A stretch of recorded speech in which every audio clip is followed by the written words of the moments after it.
দেখতে দেখতে তো রমজান প্রায় শেষের দিকে চলে এসেছে। তাই আম্মু ভাবলো আমাদের প্রতিবেশীদের বাসায় ইফতার পাঠাবে। তো সকাল সকাল আব্বু চলে গেল বাজারে আর নিয়ে চলে এলো তাজা তাজা গরুর মাংস। আপনারা দেখতেই পাচ্ছেন মাংসগুলো কতটা ফ্রেশ, দেখতে খুবই ভালো লাগছিল। আর এই তাজা তাজা গরুর মাংস দিয়ে কি রান্না করব চলেন আপনাদের সাথে তা শেয়ার করি। আসসালামু আলাইকুম, আপনারা সবাই কেমন আছেন? আলহামদুলিল্লাহ আমি ভালো আছি। রমজানে প্রতিবেশীদের সাথে ইফতার ভাগাভাগি করে খাওয়ার মজাটাই কিন্তু আলাদা। আর এক একজন যখন এক এক ধরনের খাবার বাসায় পাঠায় তখন কিন্তু খুবই ভালো লাগে। আমি খুব বেশি এনজয় করি, কারণ সবার হাতের রান্না কিন্তু এই রমজান মাসে একবার হলেও খাওয়া হয়। আমি বাসাতেই কিন্তু বিরিয়ানির মশলাটা বানাবো। তো আমি এখানে নিয়েছি কাবাব চিনি, শাহি জিরা, জিরা, কালো এলাচ, এরপরে নিয়েছি জায়ফল, জয়ত্রী, স্টার অ্যানিস, কালো গোলমরিচ, দারচিনি এবং তেজপাতা। এখানে আপনারা হয়তো তেজপাতাটা দেখতে পাচ্ছেন না, অবশ্যই কিন্তু লাস্টে অ্যাড করে দিবেন। আমি কিন্তু লাস্টে অ্যাড করে দিব। সবগুলো গোটা মশলা আমি একটি ব্লেন্ডার জগে নিয়েছি। এখন আমি ব্লেন্ডার জগটা অন করে দিয়ে সুন্দর করে এই সবগুলো গোটা মশলাকে গুঁড়া করে নিব। গরুর মাংসগুলোকে খুব ভালোভাবে ধুয়ে নিয়েছি। ধুয়ে নেওয়ার পর আমি একটি জালিতে ছাকা দিয়ে রেখেছি, যাতে করে গরুর মাংসের মধ্যে যে এক্সট্রা পানিগুলো আছে সেগুলো যাতে পড়ে যায়। তো এখানে কিন্তু যে গরুর মাংসটা আপনারা দেখতে পাচ্ছেন, এখানে কিন্তু একটু পানি নেই। তো গরুর মাংসগুলোর সাথে প্রথমে আমি দিয়ে দিচ্ছি পেঁয়াজ বেরেস্তার যে তেলটা, সে তেলটা আমি দিয়েছি। এরপরে দিয়ে দিচ্ছি পেঁয়াজ বেরেস্তা। আপনারা দেখতে পাচ্ছেন পেঁয়াজ বেরেস্তাগুলো দেখতে কতটা চমৎকার লাগছে। এরপর আমি দিচ্ছি বাদাম বাটা। এখানে আমি চীনা বাদাম বাটা দিয়েছি, আপনারা চাইলে এখানে কাঠবাদাম বাটাটাও দিতে পারেন। এখন আমি রসুন বাটাটা অ্যাড করছি। এখানে কিন্তু রয়েছে 4 কেজি গরুর মাংস, তো সেই অনুযায়ী কিন্তু আমি মশলাগুলো অ্যাড করছি। এরপর আমি দিচ্ছি এখানে আদা বাটা দেওয়ার পর এরপর আমি দিয়ে দিচ্ছি এখানে আমি যে মশলাগুলোকে গুঁড়া করে নিয়েছি সে গুঁড়াগুলোর অর্ধেকটা দিচ্ছি, আর অর্ধেকটা আমি পরে অ্যাড করব।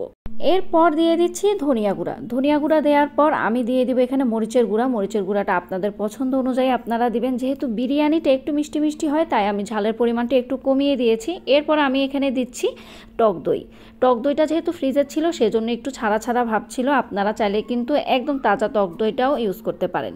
এরপর আমি দিয়েছি ভেজিটেবল স্টক। আপনারা চাইলে কিন্তু এখানে চিকেন স্টকটাও ইউজ করতে পারেন। অবশ্যই স্টকটা ইউজ করবেন। স্টকটা ইউজ করলে কিন্তু বিরিয়ানির স্বাদটা একদম অন্যরকম লাগবে। সবশেষে আমি দিয়েছি স্বাদমতো লবণ। এখানে আমি যে স্টকটা ইউজ করেছি স্টকে কিন্তু বেশ লবণ আছে। অবশ্যই যখন লবণটা ইউজ করবেন একটু বুঝে শুনে ইউজ করবেন। আমার সবগুলো মশলা কিন্তু খুব ভালোভাবে দেয়া হয়ে গেছে। তো এখন আমি সবগুলো মশলার সাথে মাংসগুলোকে আলতো হাতে একদম ধৈর্য ধরে মেখে নিব। অবশ্যই মনে রাখবেন, যত সুন্দর করে আপনার মাংসটা মাখানো হবে বিরিয়ানির স্বাদটা কিন্তু বেশ ভালো হবে।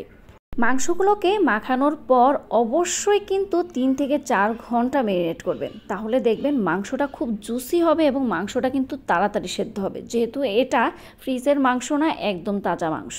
4 ঘন্টা পর আমি অন্য আরেকটি পাতিলে মাংসগুলোকে বসিয়ে দিয়েছি।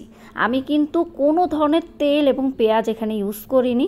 অবশ্যই আপনারা দেখতে থাকুন। আমি জাস্ট যে মাংসটা মাখিয়েছিলাম সে মাংসটাই কিন্তু চুলাতে বসিয়ে দিয়েছি। মাংসগুলোকে চুলাতে বসানোর পর প্রায় 10 মিনিট পরে এখন আমি কাঁচা পেঁয়াজটা অ্যাড করছি।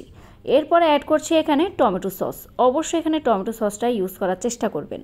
পেঁয়াজ এবং টমেটো সসটা দেওয়ার পর এখন আমি মাংসগুলোকে আবার খুব ভালোভাবে নেড়েচেড়ে দিচ্ছি। অবশ্যই মনে রাখবেন যাতে মাংসগুলো নিচে দিয়ে লেগে না যায়, সেজন্য কিন্তু একদম আলতো হাতে সুন্দর করে বারবার এসে মাংসগুলোকে নেড়েচেড়ে দিয়ে যাবেন। মাংসগুলোর সাথে কিন্তু ছোট করে আলু দেয়া হয়েছে, সেটা কিন্তু আমি আপনাদের দেখাতে পারিনি। অবশ্যই আপনারা যারা আলু পছন্দ করেন তারা কিন্তু আলুটা অ্যাড করতে পারেন। এরপরে আমি যে গুঁড়া মশলাটা অর্ধেকটা রেখে দিয়েছিলাম সেটা অ্যাড করে মাংসগুলোকে আবার খুব ভালোভাবে নেড়েচেড়ে দিয়েছি। এরপর আমি এখানে অ্যাড করে দিচ্ছি গরুর দুধ। এখানে গরুর দুধটা অ্যাড করা হচ্ছে আধা কেজির মতো। মাংসটা যখন 70% মতো সেদ্ধ হয়ে আসবে তখন কিন্তু মাংসগুলোর সাথে দিয়ে দেওয়া হচ্ছে কিশমিশ এবং আগে থেকে ভিজিয়ে রাখা চাল। এখানে কিন্তু পোলাও চাল ইউজ করা হয়েছে। 4 কেজি মাংসের সাথে 2.5 কেজি চাল। এরপরে এখানে গোটা কাঁচামরিচ দেয়া হচ্ছে। আমি 2-3টা কাঁচামরিচকে একটু ভেঙে দিয়েছি যাতে করে ফ্লেভারটা ভালো আসে, সেজন্য। তো আব্বু খুব সুন্দর করে নেড়ে দিচ্ছে, কারণ এতগুলো চাল এবং এতগুলো মাংস ছিল আমি নাড়তে পারছিলাম না। তো আব্বু কিন্তু এখানে পানিটাও অ্যাড করে দিয়েছে। পানিটা অ্যাড করে দেওয়ার পর আবার খুব ভালোভাবে আব্বু নেড়েচেড়ে দিচ্ছে। নেড়েচেড়ে দেওয়ার পর এখন ঢাকনাটা দিয়ে দেওয়া হবে। বিরিয়ানিটা কিন্তু প্রায় 80% মতো হয়ে গেছে। এই সময়টাতে ঘি দেয়া হচ্ছে। আপনারা দেখতে পাচ্ছেন আমি কিন্তু ঘি দেওয়ার আগে আব্বু এসে কতগুলো ঘি দিয়ে গেছে, দেখেন আপনারা। যাই হোক, যেহেতু আমি তেলের পরিমাণটা কম দিয়েছি তাই এখানে ঘিটা একটু বেশি দিয়েছি। তো ঘিটা দেওয়ার পর এখানে কেওড়া জলটা দেয়া হচ্ছে। কেওড়া জলটা দেওয়ার পর এরপরে দেয়া হচ্ছে এখানে মচমচে পেঁয়াজ বেরেস্তা। আপনারা তো জানেনই পেঁয়াজ বেরেস্তা আমি সব সময় এক্সট্রা করে রেখে দেই ফ্রিজে, যাতে করে হঠাৎ করে যখন আমার লাগবে তখন যাতে খুব ইজিলি আমি ব্যবহার করতে পারি পেঁয়াজ বেরেস্তা। তো এই পেঁয়াজ বেরেস্তা দেওয়ার পর এখন সুন্দর করে ঢাকনা দিয়ে দেয়া হবে। ঢাকনাটা উঠানোর পর আবার খুব সুন্দর করে মাংসগুলোর সাথে পেঁয়াজ বেরেস্তাটা এবং চালটা আবার খুব ভালোভাবে নেড়েচেড়ে দেওয়া হচ্ছে। এখন কিন্তু চুলা থেকে নামিয়ে নেওয়া হবে। নামিয়ে নেওয়ার পর এখন আম্মু এক এক করে সবগুলো প্লেট সুন্দর করে বেড়ে নিচ্ছে। একদিকে আম্মু প্লেটিংটা করছে, আরেক দিকে আমার ছোট বোন খুব সুন্দর করে প্লেটগুলোকে সাজিয়ে দিচ্ছে পেঁয়াজ বেরেস্তা, শসা, লেবু এবং খেজুর দিয়ে।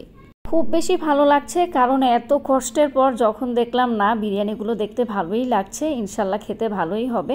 তো খুব সুন্দর করে সাজিয়ে দেওয়ার পর এক একটি করে প্লেট এখন আম্মু এবং ওমায়রা মিলে সবার বাসায় দিয়ে আসবে।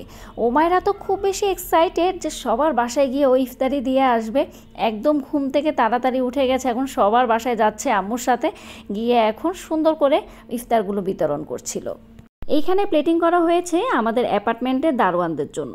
এখন আব্বু এবং ওমায়রা মিলে দারোয়ানদের এই ইফতারিগুলো দিয়ে আসবে। দারোয়ানদের জন্য কিন্তু ঠান্ডা ঠান্ডা শরবতও বানানো হয়েছে। আলহামদুলিল্লাহ আমাদের আজকের কাজটা সম্পন্ন হয়েছে আল্লাহর অশেষ রহমতে। অবশ্যই আমাকে জানাবেন আমাদের আজকের ভিডিওটা আপনাদের কেমন লেগেছে। তো এখন কিন্তু আমাদের জন্য এখানে সুন্দর করে ইফতারিটা সাজানো হয়েছে। আজকে আমরাও ইফতারিতে খাবো সবাই মিলে বিরিয়ানি। তো এখানে ওমায়রা ওরাইসাও কিন্তু আমাদের সাথে জয়েন করেছে। আপনাদের সবাইকে আমার আগামী ভিডিওটি দেখার আমন্ত্রণ রইল। আপনারা সবাই ভালো থাকবেন, সুস্থ থাকবেন এবং বেশি বেশি করে চিলি শেফকে ভালোবেসে যাবেন। আজকের জন্য তাহলে এই পর্যন্তই। আল্লাহ হাফেজ।